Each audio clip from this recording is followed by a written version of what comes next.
Cantabria desde La Solana va a abordar ahora un área que tiene muchísima importancia cada vez más en la vida cotidiana de los ciudadanos, como es el derecho y los problemas que comporta en la convivencia. Cada vez más los tribunales están resolviendo asuntos cotidianos que atañen a muchísima gente. Hemos visto recientemente pues, asuntos tan llamativos como han sido la venta de las famosas preferentes por parte de algunas entidades bancarias, las reclamaciones por hipotecas que no se han cobrado de la manera que la ley ordena y que por tanto han generado mucha más atención sobre temas jurídicos y sobre cuestiones que atañen a los abogados. Y está con nosotros esta noche aquí en Popular Televisión Andrés de Diego, buenas noches. Muy buenas noches. Que es el presidente del Colegio de Abogados de Cantabria, uno de los grandes colegios profesionales de nuestra comunidad. Bueno, lo primero es que nos sitúes un poco qué tamaño tiene el colegio, cuántos abogados hay, cómo está ahora mismo el Colegio de Abogados de Cantabria. Bueno, efectivamente el Colegio de Abogados de Cantabria lo que regula es la profesión de abogado, del ejercicio del abogado. Estamos concretamente diferenciando del licenciado o grado en Derecho. Somos un colegio ya de cierta entidad.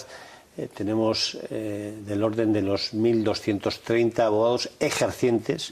Tenemos dos figuras en nuestro colegio, el abogado ejerciente y el abogado no ejerciente, que es un abogado inscrito que recibe información sobre aspectos del funcionamiento de la justicia y del colegio. Hasta 2.300 son no ejercientes, es decir, 1.230 ejercientes, 900 no ejercientes.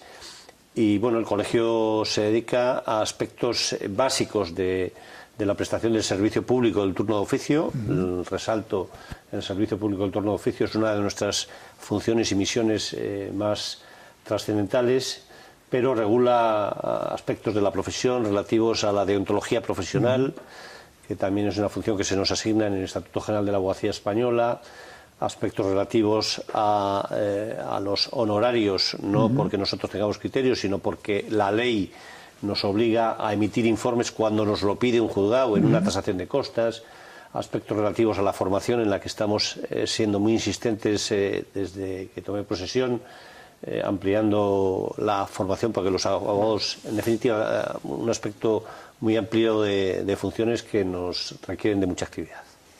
Bueno, de lo que usted acaba de decir, dos cosas que creo que convendría profundizar un poco. Una, esta diferencia entre el abogado ejerciente y el licenciado en Derecho. Sí. Hasta hace poco todos entendíamos que un licenciado en Derecho era un abogado. Y en segundo lugar, digamos, ¿qué tipo de actividad más, digamos, más común tienen ahora los abogados, si es la parte, digamos, de derecho comercial, para entendernos, o de derecho penal, etcétera? El primer aspecto de la pregunta, efectivamente, quizás hay un equívoco en la sociedad. El abogado, según el Estatuto General de la Abogacía, según el artículo 1, es un profesional independiente que presta servicios jurídicos, de asesoramiento jurídico y de defensa de personas y entidades jurídicas ante los tribunales. Ese es el abogado. El licenciado en Derecho es una persona que ha accedido a la titulación de licenciatura, en la actualidad grado de Derecho, y que simplemente eso no le da acceso a la profesión de abogado, porque además ahora, desde el año 2011, creo recordar, se implantó un sistema de acceso a la profesión de abogado a través de un máster. Nosotros aquí tenemos un convenio con la Universidad de Cantabria, en el que a través de la Escuela de Práctica Jurídica desarrollamos un máster de acceso a la profesión de abogado, que lo que otorga a las personas que se apuntan es fundamentalmente la formación práctica. Ahí se hacen juicios simulados, se rota por entidades públicas para tener un conocimiento más práctico del derecho en la Universidad lo que se accede es a la formación teórica, y precisamente ese máster está ahora en su tercera edición. Hace unos días hicimos las pruebas orales, constituimos un tribunal con el presidente del Tribunal Superior de Justicia, estuve yo, estuvo representante de la universidad, y los alumnos lo que hacen es desarrollar un informe oral sobre una materia que eligen, administrativo, civil, lo que sea, y bueno, la verdad es que lo que hemos comprobado es que el nivel con el que acceden es muy bueno, son abogados y ya se saben defender ante los tribunales. Este era el primer aspecto de la cuestión. La segunda, el trabajo de los abogados. El trabajo de los abogados sufrió una crisis paralela a la crisis económica, y además como consecuencia de algunas leyes procesales que limitaron el trabajo. En el procedimiento contencioso administrativo se impuso una norma que el que perdía un pleito tenía que pagar las costas. Eso conllevaba que los ciudadanos tenían que medir el acceso al procedimiento judicial por el coste que podían asumir.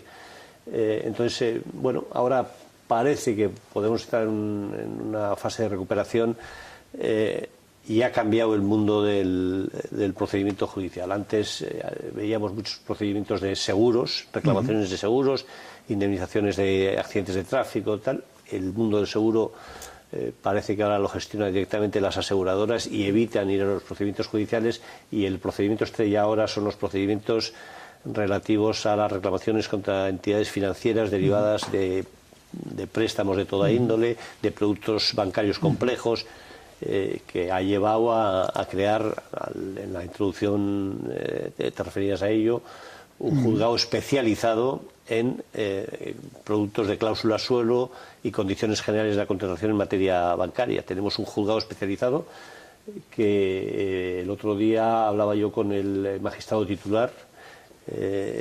Lleva recibidos, yo creo que es desde 5 o 6 meses, más de 3.000 asuntos. En Cantabria. En Cantabria. En toda España estamos hablando de 100 y pico mil asuntos. Bueno, precisamente con este aluvión de demandas y de reclamaciones ante los tribunales que hemos visto recientemente, pues desde las cláusulas suelo en las hipotecas hasta los famosos productos, las preferentes, etcétera, hay algo que a mí me ha llamado la atención en cuanto a cambio. Hasta hace unos años yo recuerdo que los abogados tenían prohibido hacer publicidad de su actividad, de su bufete, para entendernos. Sin embargo, ahora vemos lo contrario, como algunos bufetes de ámbito nacional están publicitándose en televisión, en los periódicos, de una manera casi espectacular. Sí, esa es una nueva faceta del cambio de nuestra profesión. Efectivamente, como bien decías y bien apuntabas, en su día el Consejo General de la Abogacía, que es el que reúne a todos los colegios de España, publicó un reglamento de publicidad en el que se venía a implantar normas que digamos que limitaban la publicidad de la profesión, porque en un sentido clásico de la profesión se entendía que el abogado no se debía anunciar, que el abogado se debía limitar a poner una placa en la puerta de su despacho. Y ese reglamento de publicidad fue anulado por una sentencia del Tribunal Supremo ya hace igual 12 o 15 años, y ahora teóricamente, como consecuencia de la liberalización en términos generales, no existen limitaciones a la publicidad. Eso no quita para que el Consejo esté preocupado con determinados tipos de publicidades. No me refiero a estos despachos que efectivamente están haciendo algo que no está prohibido, que quizás desde el punto de vista del abogado clásico estéticamente no es una cosa que guste mucho, pero que hay que admitirlo porque es a lo que vamos. El Consejo sí está preocupado con ciertas actividades de publicidad, y en el colegio hemos visto algunas situaciones preocupantes, porque ves en un semáforo un papel pegado con la primera consulta gratis, no sé qué. Ese tipo de situaciones creemos que no dignifican nuestra profesión, y eso es lo que el Consejo General de la Abogacía sí está preparando, una especie de regulación, insisto, sin limitar la publicidad, porque no podemos, y además es una cosa que es consustancial en estos tiempos. Sí regular determinados aspectos, a establecer algunos límites que insisto, limiten esas situaciones que yo creo que no son permisibles. Bueno, al inicio de esta conversación salió el tema del turno de oficio como uno de los elementos en los que el colegio tiene lógicamente su actividad casi principal, o al menos como colegio determinante. Bueno, ¿cómo está el turno de oficio en cuanto a la prestación del servicio, a la remuneración de los abogados? Siempre ha habido históricamente problemas de retrasos en los pagos, de la selección de los abogados que intervienen en el turno de oficio. ¿Cómo está esa situación ahora? Bien, efectivamente, la prestación del servicio público, y subrayo el término público, del turno de oficio, es una función que tienen atribuido. Además, recientemente ha habido una modificación de la Ley de Asistencia Jurídica Gratuita por la que a los abogados se nos obliga a prestar este servicio y los abogados lo asumimos, y a los colegios profesionales se nos obliga, tenemos el deber de gestionar este servicio, tanto en cuanto a la designación de abogado como a la tramitación de los expedientes. Todos los beneficiarios o presuntos beneficiarios del sistema de la asistencia jurídica gratuita acuden a los servicios de orientación jurídica que tenemos implantados en diversos ayuntamientos, en Santander, Torlavega, Santoña, Castrurriales y me parece que alguno más, y allí se les ayuda a tramitar, a justificar la documentación que necesitan para ese servicio. Ese expediente lo tramita el Colegio de Abogados y lo remite tramitado a la Comisión de Asistencia Jurídica del Gobierno de Cantabria. En Cantabria hay aproximadamente unos 500 y pico abogados que prestan los servicios del turno de oficio, que son... Entiendo entonces que es voluntario. Es obligatorio por ley, voluntario en cuanto esté cubierto el servicio. Si no, el propio colegio designaría. Eso es. Ese es el matiz. Hay compañeros suficientes para prestar estos servicios, que, insisto, pues son fundamentalmente la guardia, o sea, la asistencia al detenido, los turnos penal, civil, contencioso administrativo, hay violencia de género, tenemos una especialización variada que además exige una formación. El colegio da formación a todos estos compañeros que están inscritos en estos turnos, y se presta un servicio, yo lo calificaría de excelente. Me hablabas de la retribución, no hay retribuciones, ya la ley habla de indemnizaciones, los baremos son exiguos en cuanto a la cuantía. Por tramitación de un procedimiento matrimonial, por ejemplo, se cobra de orden de los 200 y pico euros, es un precio simbólico, insisto, por un servicio muy eficiente que está muy bien valorado por los ciudadanos. Y bueno, pues de pagos, yo puedo decirte que Cantabria estamos al día en el pago de todos los servicios del turno de oficio. En estos días hemos pagado concretamente el cuarto trimestre de 2017, que es el último liquidado, con lo cual los abogados no tienen nada pendiente. En este sentido, debo reconocer que la Consejería de Presidencia y Justicia, tanto la anterior administración como ahora, siempre ha sido sensible a este problema, y la verdad es que nos atienden y en el sentido de puntualidad no tenemos pega. Lo que hay es que actualizar estas retribuciones porque, como te he dicho, no son dignas para la función que se presta, y efectivamente el Gobierno de Cantabria sí tiene abierta una mesa en la que nos vamos a sentar para intentar actualizar por lo menos estas cantidades. Bueno, y crece la demanda de abogado de oficio, se reduce. ¿Cómo está esa situación? Es decir, los ciudadanos, lógicamente, me imagino que habrá que tener también unas condiciones para poder recurrir al turno de oficio. Sí. Pero, ¿está creciendo eso? Bueno, esto ha ido paralelo a la crisis. A partir del 2009...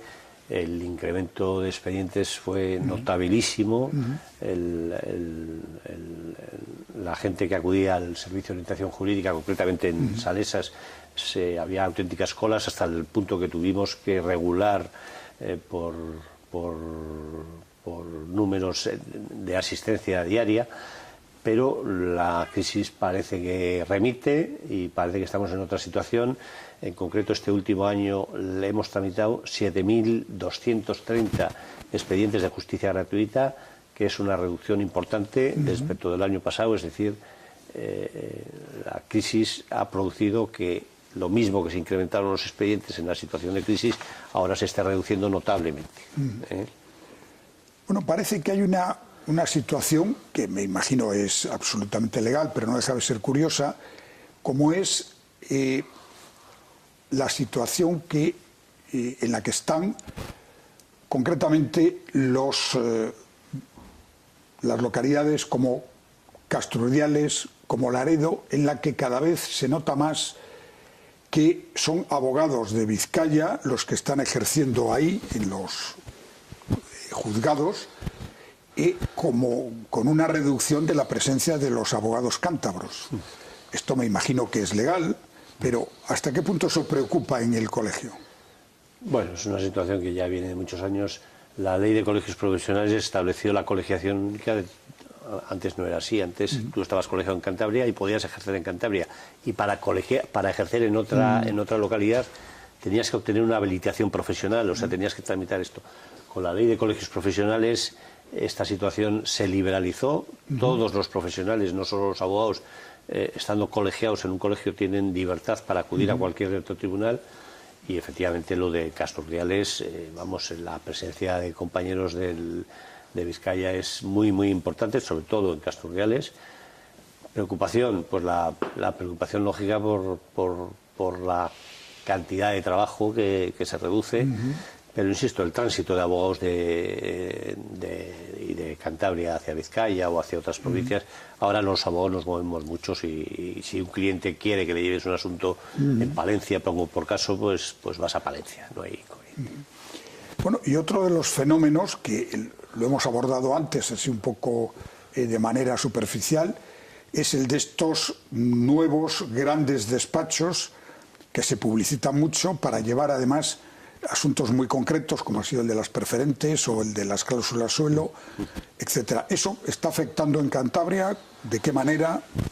Yo diría que no. Yo diría que Cantabria, quizás por sus limitaciones geográficas de población, estos grandes despachos no han aterrizado aquí. No hay, que a mí me conste, no existen delegaciones de los despachos de estos grandes despachos.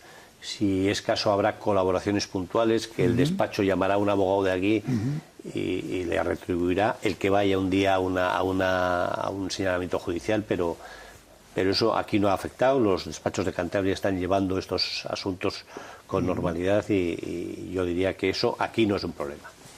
Bueno, recientemente hemos visto cómo se pone en marcha un juzgado nuevo en Torrelavega, pero parece que sigue habiendo carencia de aparato judicial en el sentido de juzgados y de jueces para agilizar más la tramitación de los asuntos, que algunos ya a escala nacional, pues sale una sentencia cuando ya nos hemos olvidado de cuál era el asunto que se estaba debatiendo o cuando el presunto delincuente ya se ha muerto o está prácticamente en el asilo. ¿Qué necesita Cantabria para que esto mejore? Necesita, este es un mal general. Los políticos quizás no ven en la justicia un rendimiento electoral. Cantabria necesita medios materiales, medios humanos, creación de juzgados. Efectivamente, en algunas jurisdicciones o en algunos tipos de juzgados hay problemas en la tramitación, aunque debo decir que en términos generales la justicia cántabra funciona de manera bastante eficiente. La verdad es que hay que reconocer, lógicamente con sus excepciones, que los jueces cántabros son jueces comprometidos con su trabajo y se saca en términos generales el trabajo, habiendo problemas puntuales y significando que es una reivindicación que nosotros apoyaremos, que se dote de más medios materiales y más medios humanos a los juzgados, porque eso redundaría en que, como bien has dicho tú, el procedimiento judicial se tramitase en un plazo razonable y no en un plazo excesivo. Bueno, ahora mismo la justicia vuelve a estar en primer plano, no solamente por determinados asuntos que en los medios de comunicación tienen muchísima repercusión, muchos de ellos ligados a la clase política, pero hay, por ejemplo, una cuestión que está ahí dando vueltas, se están recogiendo firmas, como es el proyecto que se está tramitando en el Congreso para derogar la ley que habilitaba el cumplimiento íntegro de las penas o lo que podría ser la cadena perpetua revisable en España. ¿Cuál es tu opinión allá personal? Porque me imagino que el colegio como colegio no la tiene. No la tiene y el colegio no participa. El colegio sí que informa algunos proyectos y el Consejo General de la Abogacía, pero de carácter más local. Mi opinión, me parece que sacamos estos temas cuando ocurre una situación que lo aconseja. Esto es un debate público promovido desde determinados ámbitos en el que participan los políticos. Habíamos llegado en el año 2015, me parece que la revisión esta es de una ley orgánica del año 2015 que establece la prisión permanente revisable. Y yo no sé por qué en el año 2017 cambiamos ahora y volvemos a intentar quitar esta situación.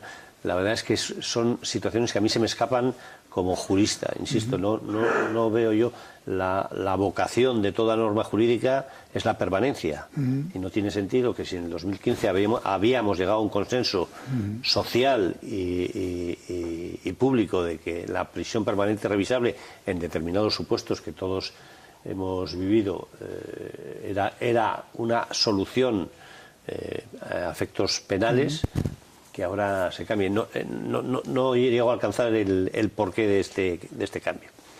Otra cuestión que está también candente es esto que se ha venido en llamar la pena de telediario, en el sentido de que muchos juicios, bueno, por la repercusión que pueden tener, concitan la atención de los medios de comunicación.